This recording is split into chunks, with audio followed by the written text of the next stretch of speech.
भारत के इतिहास में ऐसा पहली बार हुआ है कि किसी राज्य की मुख्यमंत्री अपने हाथों में आईफोन 70 प्रो मैक्स लेकर के हवाई चप्पल पहन करके तमाम कागजात और एप्पल का लैपटॉप लेकर के भाग रही है। जब कोलकाता में आईपैक नाम के संस्था के ऊपर ईडी की छापेमारी की जाती है तो पश्चिम बंगाल की मुख्यमंत्री ममता बनर्जी दौड़ी दौड़ी वहां पहुंच जाती है और वहां तमाम रखे हुए फाइल को, लैपटॉप को, आईफोन को अपने हाथ में लेकर के दौड़ी दौड़ी भागने लगती है।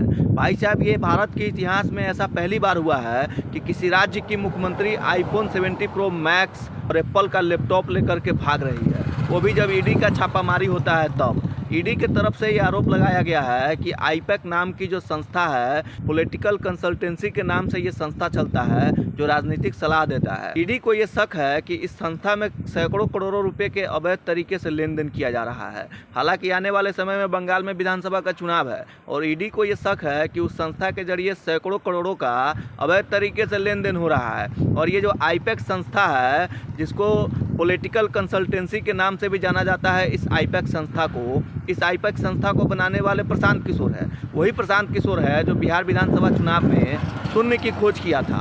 और अब प्रशांत किशोर का कहना है कि भैया हमको आईपैक से लेना देना नहीं है, हम उससे अलग हो चुके हैं। हालांकि आईपैक संस्था के जो जन्मदाता है वो प्रशांत किशोर ही है और उसी आईपैक संस्था के जरिए बंगाल में अभी आने वाले विधानसभा चुनाव के लेकर के सैकड़ों करोड़ों रुपए का अवैध तरीके से लेन देन किया जा रहा था। इसी को लेकर ईडी छापा मारती है। तो अब पॉलिटिकल कंसल्टेंसी आईपैक का कहना है कि भैया हम ईडी का सहयोग करेंगे।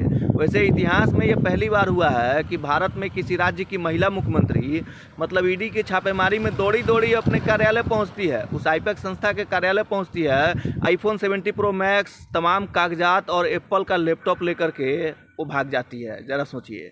वैसे ममता बनर्जी को बंगाल की सत्ता अपने हाथ से जाते हुए देख करके ना उनको बड़ा तकलीफ हो रहा है। उनको लग रहा है कि शायद आने वाले चुनाव में बंगाल की सत्ता उनके हाथों से निकल जाएगा। इसीलिए ममता बनर्जी इतनी घबराई हुई है और ईडी की छापेमारी को वो अवैध बता रही है। वैसे आप क्या सोचते हैं इस कार्रवाई को लेकर के? अपनी प्रतिक्रिया जरूर दीजिएगा।